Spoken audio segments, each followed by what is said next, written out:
Hace casi 2 años vine a reunirme personalmente con ustedes. Mi preocupación en ese entonces era la falta de un marco jurídico adecuado para cerrar de la mejor manera los procesos de justicia transicional en curso y, sobre todo, para poner en marcha una verdadera estrategia integral de justicia transicional en caso de que se iniciara un proceso de paz con las guerrillas. Hoy vengo a esta audiencia pública en una situación y en un contexto muy distinto.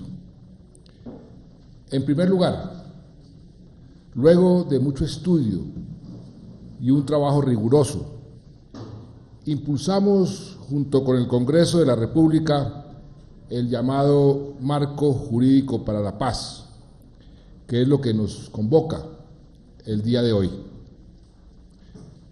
Y en segundo lugar, como parte de esa misma política integral de paz, iniciamos conversaciones directas con la guerrilla de las FARC, primero de manera confidencial, hasta lograr la firma de un acuerdo marco, el acuerdo general, y ahora en una segunda fase, de manera pública en La Habana.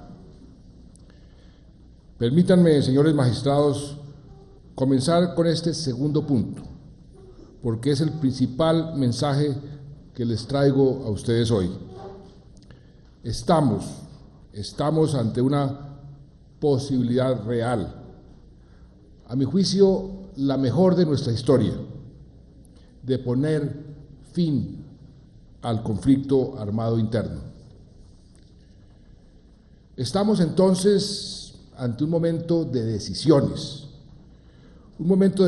como solo se nos presenta una vez en la vida, y debemos actuar todos con el mayor sentido de responsabilidad para asegurar que este proceso llegue a feliz término. Y que lo que haga dentro de un marco de respeto y garantía de los principios y del derecho que establece nuestra Constitución y que guían y siempre deben guiar nuestras actuaciones públicas. Este proceso, señores magistrados, es, como ya dije, parte de una política integral en la que hemos trabajado de manera discreta y metódica desde el primer día de mi gobierno. No pretendo decir con eso que partimos de cero, no, todo lo contrario. Hemos intentado aprovechar las lecciones del pasado y construir sobre lo construido, incluyendo la jurisprudencia de esta misma Corte. Pero también hemos intentado, dentro de esta política integral de paz, aprender de las experiencias de otros países y, sobre todo, dar pasos a la vez firmes y ponderados. El primer paso fue poner a las víctimas en el centro de las políticas del gobierno con la ley de víctimas. Para el gobierno y para mí era perfectamente claro que el punto de partida de cualquier solución al conflicto era el reconocimiento y el resarcimiento de las víctimas. De la mano del Congreso, y luego de consultar una gran variedad de organizaciones, discutimos y redactamos una ley que, como ninguna antes, expresa el compromiso del Estado colombiano con la satisfacción de los derechos de las víctimas. Este es un buen ejemplo de cómo construimos sobre lo construido. Esta ley sería impensable sin el antecedente de la sentencia T025 de esta Corte, que tuteló los derechos de la población en situación de desplazamiento, y sus autos de seguimiento, que sirvieron de ejemplo y fundamento para su desarrollo, en especial para el capítulo de restitución de tierras. El segundo paso fue el reconocimiento del conflicto armado interno. Se trata de un acto de elemental sentido común, sin el cual, sin embargo, no tendríamos ni el marco legal ni conceptual para poner fin al conflicto, ni tampoco el fundamento para hacer el reconocimiento que debemos a las víctimas. Porque las víctimas son víctimas precisamente por el conflicto armado interno, y por eso fue que en el marco de la discusión de la ley de víctimas hicimos ese reconocimiento. Con eso no estábamos haciendo nada distinto de lo que ya hace mucho tiempo había indicado esta Corte. El tercer paso fue crear un entorno internacional favorable a la paz, dándole un vuelco a las relaciones con nuestros vecinos. Yo mismo me di a la tarea de conversar con el presidente Chávez para llegar a acuerdos que, sin negar las grandes diferencias en nuestras concepciones del Estado y la sociedad, nos permitieran convivir como lo que somos, repúblicas hermanas que anteponen ante todo el bienestar de su población. Esa misma política es la que esta semana he reafirmado con el presidente Nicolás Maduro, quien desde sus tiempos de canciller ha sido uno de los grandes aliados de la paz en nuestro país. También con el presidente Correa del Ecuador pusimos de lado nuestras diferencias, y él es hoy uno de los mayores defensores de este proceso de paz. Y así sucesivamente con los demás países de la región. Brasil, que siempre ha tenido la mejor disposición a ayudarnos en lo que le hemos pedido. Uruguay, que se ha convertido en uno de los grandes defensores de este proceso. La Argentina, cuya presidenta nos visitó la semana pasada justamente para reafirmar su compromiso con la paz de Colombia. Chile, que como ustedes saben es uno de los dos países acompañantes del proceso. Perú y Bolivia, cada cual a su manera, nos ha expresado su permanente apoyo. Todos los países centroamericanos, que hace 20 años vivieron sus propios procesos y saben lo que significa la paz. México, por supuesto, que siempre ha promovido la paz del continente. Y por último, Cuba, que ha sido el escenario de este proceso desde sus comienzos y ha sido un escenario ideal. Y ni hablar del respaldo del resto del mundo. Valga resaltar el apoyo que nos ha expresado el propio Papa Francisco, que hoy se encuentra en el Brasil, grandes líderes del mundo, el expresidente Carter, el expresidente de Klerk, que estuvo aquí, el propio Nelson Mandela, a quien saludamos además en su momento difícil que está atravesando, países como Canadá, Estados Unidos, la Unión Europea, todas manifestaciones de apoyo que nos llenan de entusiasmo y nos motivan para continuar. Y me detengo en estos países y personajes no solo para hacerles el reconocimiento que se merecen, sino para recordarnos a todos que la paz de Colombia es también la paz del continente. Y por ello el mundo entero tiene los ojos puestos sobre nosotros en este momento. Lo que nosotros hagamos o dejemos de hacer resonará mucho más allá de nuestras fronteras. El cuarto paso fue iniciar el proceso de construcción de un marco jurídico adecuado para la paz. Por adecuado entiendo un marco que nos permita terminar el conflicto y a la vez garantizar la máxima satisfacción posible de los derechos de las víctimas. Y en este paso quisiera detenerme con más detalle, porque es el tema que hoy nos convoca.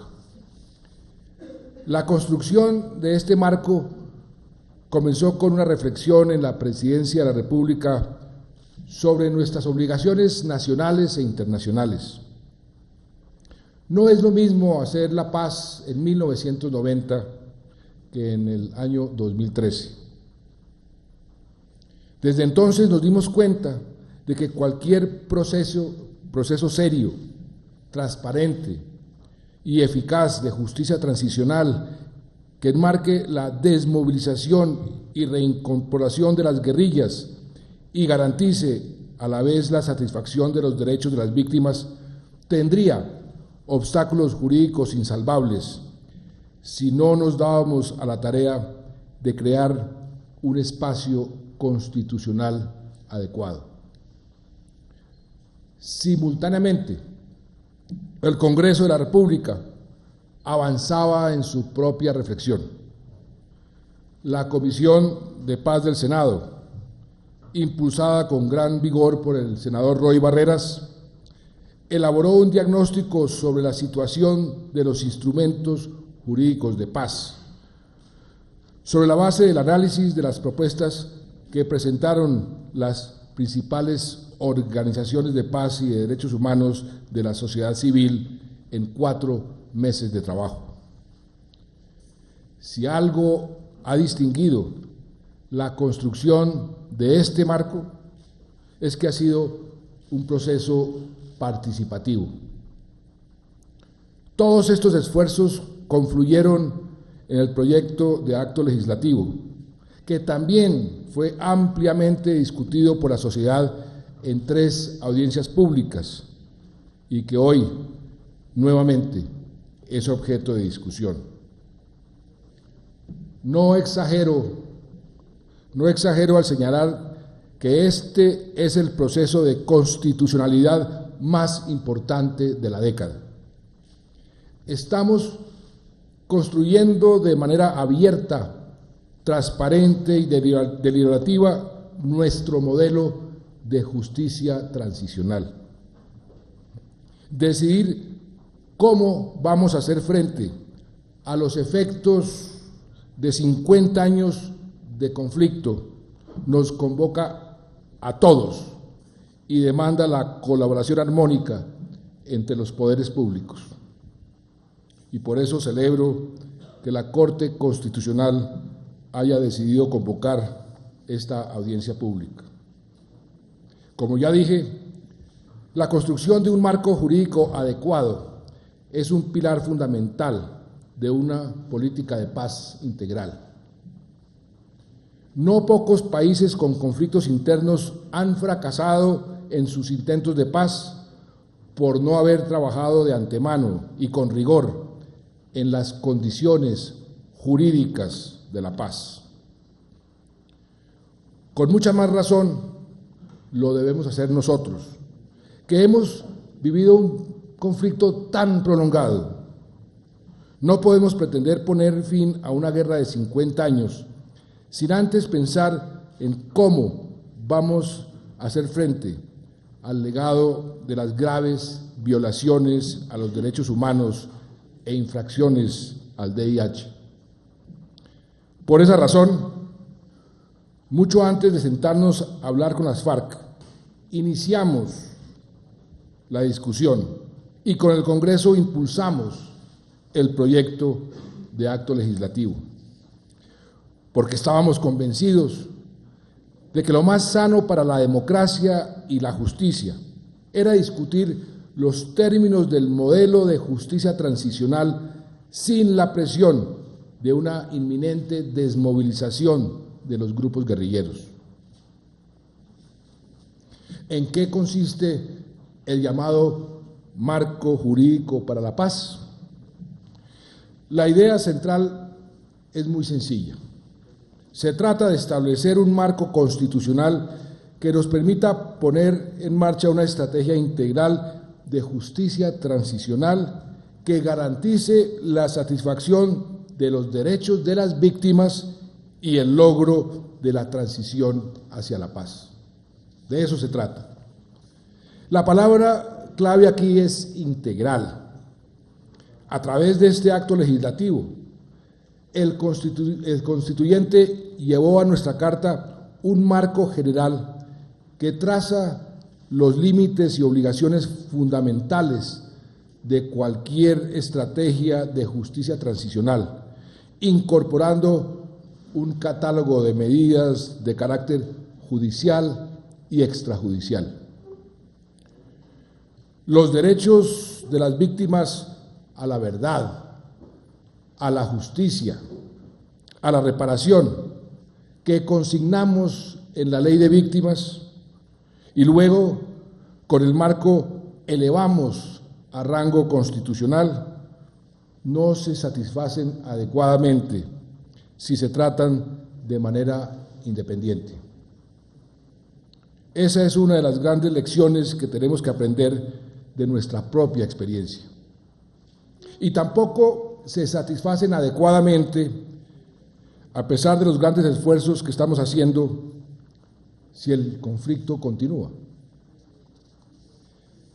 Esa es la gran oportunidad, la oportunidad histórica que tenemos ante nosotros, poner fin al conflicto y de esa manera crear las condiciones para poder dar la mayor satisfacción posible a los derechos de las víctimas. Por eso les digo, este modelo es todo lo contrario de lo que alegan nuestros opositores. No solo no abre espacios a la impunidad, óigase bien, no abre espacios a la impunidad, sino que satisface de la manera más amplia posible los derechos de las víctimas de un conflicto tan prolongado. Esta es la primera vez que en Colombia se toma en serio la obligación de lucha contra la impunidad por los hechos cometidos en el conflicto armado. No para pretender investigar todos los hechos cometidos en medio siglo de violencia y procesar a todos los responsables y luego no cumplir, sino para construir una estrategia realista y transparente que en cambio permita satisfacer de la mejor manera los derechos, ahí sí, de todas las víctimas. Nuestro compromiso con las expectativas y derechos de las víctimas es serio. No se trata entonces de sacrificar la justicia para lograr la paz. Óigase bien, no se trata de sacrificar la justicia para lograr la paz, sino de cómo lograr la paz con un máximo de justicia. Ahí está el meollo de la discusión. De justicia entendida en todas sus dimensiones.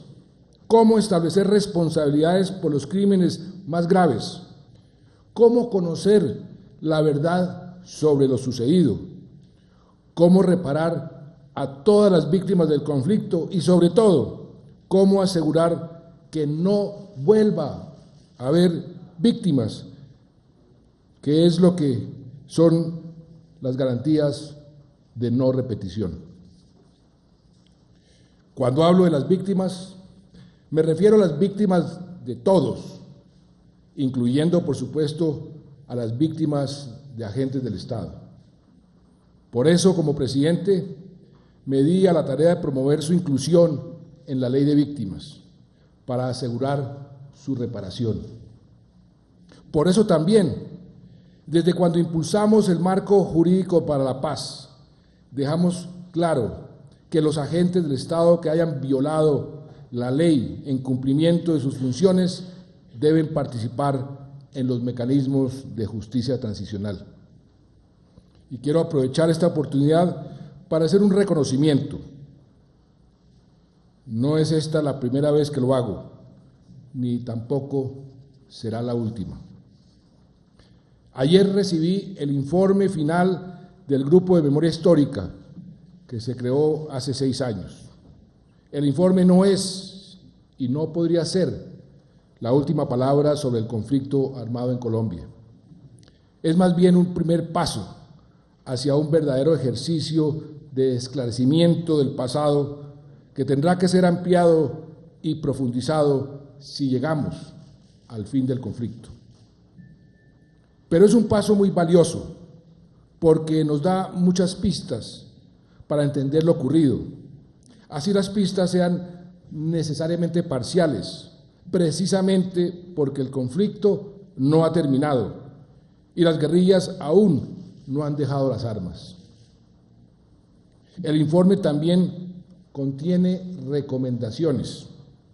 Una de ellas es que el presidente de la República, en nombre del Estado colombiano, reconozca la responsabilidad por las violaciones a los derechos humanos relacionadas con el conflicto armado.